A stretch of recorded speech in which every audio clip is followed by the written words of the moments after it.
Part नहीं देखे हैं तो आपको मेरे YouTube चैनल पर सारे पार्ट मिल जाएंगे। पहले जाकर उन्हें जरूर देखिए, फिर इस पार्ट को आगे देखें ताकि आपको पूरी कहानी अच्छे से समझ। नारुतो ने आखिरकार जिराया को पेन के हाथों से बचा लिया। जिराया नारुतो को देखकर हैरान रह गया क्योंकि उसने कभी उम्मीद नहीं की थी कि नारुतो वहाँ आएगा। फुकुसाकु ने नारुतो की आंखों के कोनों पर नारंगी निशान देखे और आश्चर्य से पूछा कि नारुतो माउंट म्योबोकू का सेज जुत्सु कैसे इस्तेमाल कर सकता है। नारुतो सहज रूप से फुकासाकु को नमस्ते करना चाहता था, लेकिन जैसे ही वह बोलने वाला था उसे याद आया कि इस समय तक उसकी उनसे मुलाकात नहीं हुई थी। जिराया ने भी नारुतो का बदलाव देखा। इसमें कोई शक नहीं था कि नारुतो सेज मोड में था। उसका सेज ट्रांसफॉर्मेशन उसके गुरु जिराया से भी ज्यादा परफेक्ट था। इसी समय पेन ने अपनी ताकतें जुटाकर युद्ध की मुद्रा बना ली। नारुतो ने जिराया और बाकियों से कहा कि अभी आराम करें, पेन को पहले वह अकेले संभालेगा। नारुतो ने जब अपने गुरु को पेन द्वारा घायल देखा तो भले ही उसने अपनी पिछली जिंदगी में नगाटो को माफ कर दिया था, लेकिन उसके दिल का गुस्सा वह दबा नहीं पाया। लेकिन फुकुसाकु ने नारुतो को समझाया कि लड़ाई में फंसना बुद्धिमानी नहीं होगी। अभी सबसे जरूरी था जिराया को माउंट म्योबोकू वापस ले जाकर उपचार करना। अपने गुरु की भारी खांसी सुनकर नारुतो ने अपना गुस्सा दबाया। उसने एक शैडो क्लोन भेजा जिसने जिराया को जमीन से उठाया और उसका असली शरीर एक हाथ से रसेंगन बनाने लगा।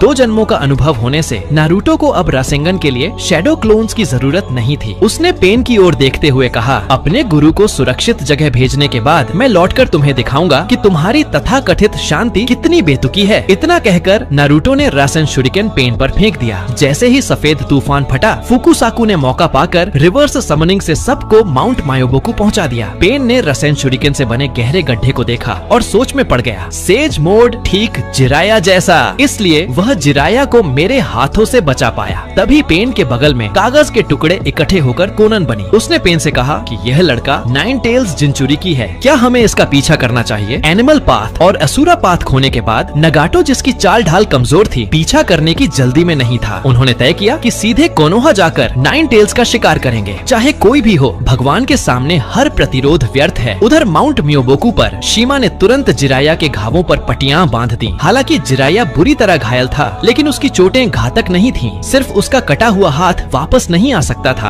बाकी घाव समय के साथ भर सकते थे। फुकुसाकु ने चैन की सांस ली। अगर इस सुनहरे बालों वाले लड़के का समय पर आना न होता तो वह और जिराया दोनों मर जाते। जिराया को अपनी चोटों से ज्यादा यह चिंता थी कि नारुतो अचानक अमेगाकुरे में कैसे आ गया और वह सेज मोड का इस्तेमाल कैसे कर सकता है। उसने नारुतो से पूछा कि मामला क्या है। नारुतो की पीठ में सिहरन दौड़ गई। उसे याद आया कि अपनी पिछली जिंदगी में सस्के ने उसे बताया था कि जब वह और बोरुतो अतीत में गए थे तो जिराया ने आसानी से उनकी भविष्य की पहचान पकड़ ली थी। नारुतो जानता था कि वह जिराया से ज्यादा देर तक सच्चाई नहीं छिपा पाएगा, लेकिन अभी सही समय नहीं था। उसके सामने ऐसे कई काम थे जो शायद कोनोहा के विल ऑफ फायर से मेल नहीं खाते। नारुतो ने जिराया से माफी मांगी और वादा किया कि सही समय आने पर वह सब कुछ विस्तार से बताएगा। जिराया ने कुछ पल नारुतो को देखा, फिर जोर से हंस पड़ा, जिससे माहौल की असहजता कम हो गई। उसे पता था कि नारुतो के पास कोई ठोस वजह होगी और वह उस दिन का इंतजार करेगा जब नारुतो उससे सब साझा करेगा। कारण चाहे जो हो, वह आभारी था कि नारुतो ने उसे सुरक्षित वापस लाया। एमेगाकुरे जाने से पहले सुनाडे से के वादे को याद करके जिराया और जोर से हंस पड़ा। कुछ दिनों के आराम के बाद नारुतो ने शिमा और फुकुसाकु को धन्यवाद दिया और जिराया को वापस कोनोहा ले आया। गांव पहुंचकर सुनाडे ने जिराया की जांच की और पाया कि उसके हाथ को छोड़कर बाकी सब ठीक हो जाएगा। सुनाडे की आंखों से आंसू बह निकले। अगर नारुतो न होता तो इस बार तुम बचकर नहीं आते, तुम वाकई लापरवाह हो। जिराया जोर से हंस पड़ा और सुनाडे को उनकी पुरानी शर्त याद दिलाई, क्योंकि नारुतो ने जिराया को बचा लिया। सुनाडे ने उसके पहले टीम छोड़कर जाने वाले अपराध को माफ कर दिया। जब नारुतो ने देखा कि जिराया और सुनाडे को अकेले में बातें करनी है तो वह समझदारी से वहाँ से निकल गया। वह सीधे इचिराकु रामेन पहुँचा, कई बड़े कटोरे खाए और संतोष की सांस ली। सिर्फ इचिराकु रामेन ही था जो अस्थायी रूप से ओत्सुत्सुकी द्वारा लाए दर्द को भुला सकता था। उस रात नारुतो बिस्तर पर लेटा और छत को घूरते हुए सोच में डूबा रहा। मृत्यु के करीब जाकर युवा बनने का अनुभव उसे अब भी अवास्तविक लगता था। हालांकि यह सच था, अब भी ओत्सुत्सुकी गॉड के निंजा दुनिया पर आक्रमण करने में 20 साल बाकी थे। नारुतो को तब तक अपने दुश्मनों से भी अधिक शक्तिशाली बनना था और पूरी तरह निंजा दुनिया के नियम बदलने थे। अब प्रशिक्षण शुरू करने का समय आ गया था। अपनी पिछली जिंदगी में कुरामा को खोने के बाद नारुतो खाली समय में सीलिंग जुत्सु स्क्रोल पढ़ा करता था ताकि अपनी कमजोरियों को पूरा कर सके। अब उसके पास कई जुत्सु थे, लेकिन स्क्रोल में अभी भी कई जुत्सु थे जो उसने पहले नहीं सीखे थे, खासकर मिनाटो का flying thunder God jutsu. Ninja दुनिया बदलने के लिए फ्लाइंग थंडर गॉड टेक्निक आवश्यक थी। नारुतो ने तय किया कि वह एक बार फिर बचपन जैसा ऐसा करेगा। 3 साल पहले की घटना के बाद सीलिंग जुत्सु स्क्रोल एक गुप्त जगह छुपा दी गई थी, लेकिन एक पूर्व 7वें होकागे के रूप में नारुतो को कोनोहा का हर रहस्य पता था। अपने पिछले जीवन की यादों के साथ उसने जल्दी ही छिपा हुआ स्क्रोल ढूंढ निकाला। ये स्क्रोल टोबिरामा की विरासत था। अंदर के अधिकांश फॉरबिडन जुत्सु उसकी ही खोज थे। अपने पिछले जीवन में नारुतो ने कुरामा की शक्ति पर बहुत ज्यादा भरोसा किया था। सिर्फ जब वह अजेय दुश्मनों से भिड़ा तब उसे अनेक तकनीकों के महत्व का एहसास हुआ। कुछ अनोखे जुत्सु अचानक युद्ध का रुख बदल सकते थे, इसलिए इस बार नारुतो ने तय किया कि वह सब सीखेगा। उसने स्क्रोल की नकल की और तुरंत कोनोहा के बाहर जाकर दिन रात अभ्यास करने लगा। अपने विशाल युद्ध अनुभव और सैकड़ों शैडो क्लोन्स की मदद से नारुतो ने जल्दी ही फ्लाइंग थंडर गॉड जुत्सु सीख लिया और अन्य फॉरबिडन जुत्सु जैसे एडो टेंसी भी। कुछ दिनों बाद नारुतो ने जिराया को बुलाया। वह कुरामा की 8 ट्रिग्राम सील की चाबी चाहता था। हालांकि जिराया अपने शिष्य नारुतो पर भरोसा करता था, लेकिन अचानक आए बदलाव से असहज था। नारुतो ने गंभीरता से कहा कि कुरामा के हमले के दौरान उसने मिनाटो से मुलाकात की थी और उनसे अपनी पहचान व मिशन जाना था। वह सब कुछ अभी नहीं बता सकता, लेकिन अपने पिता के भरोसे को कभी तोड़ेगा नहीं। नारुतो ने होकागे के नाम की कसम खाई कि वह जो भी कर रहा है निंजा दुनिया के भविष्य के लिए है। जिराया नारुतो की बात सुनकर चुप हो गया। शायद मिनाटो की दूरदृष्टि ने इस दिन की भी भविष्यवाणी की थी। उसने और कुछ नहीं पूछा। उसने स्क्रोल को बुलाया और टोड ने 8 ट्राइग्राम सील की चाबी नारुतो को सौंप दी। उसे यकीन था कि नारुतो अब कुरामा की शक्ति नियंत्रित कर सकता है। नारुतो गहराई से प्रभावित हुआ। जिराया से विदा लेने के बाद वह घर लौटा। कुछ पल झिझकने के बाद उसने अपना हाथ अपने पेट पर रखा। कई सालों बाद 8 ट्रिग्राम सील प्रकट हुआ। नारुतो आखिरकार कुरामा से फिर मिला।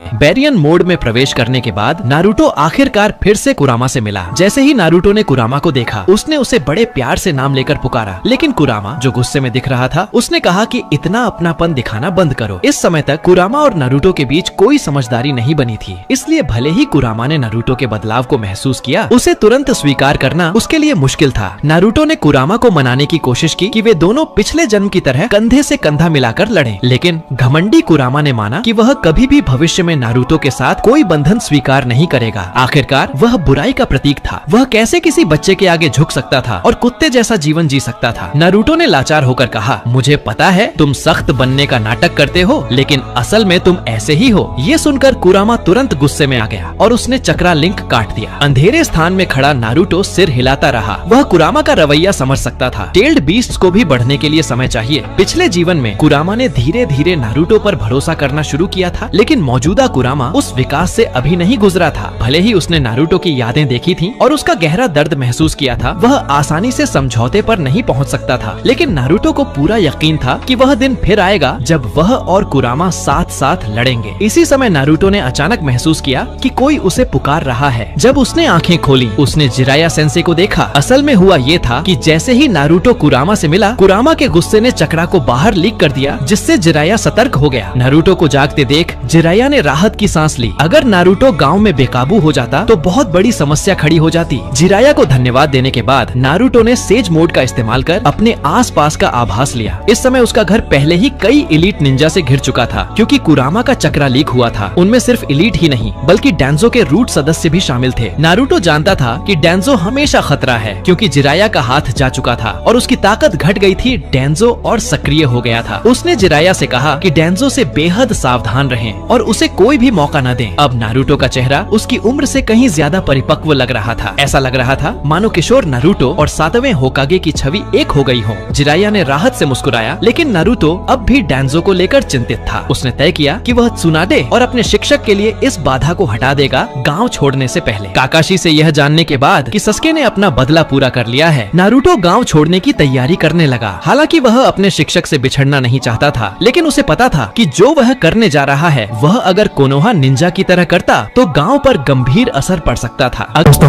अगर आपको ये वीडियो पसंद आया हो तो नीचे हाइप बटन दबाना मत भूलो। अगर वीडियो को लाइक और शेयर करना बिल्कुल मत भूलिएगा। और हाँ, आने वाला पार्ट मिस न हो, इसके लिए चैनल को सब्सक्राइब जरूर कीजिए। आपका प्यार और सपोर्ट ही हमें और भी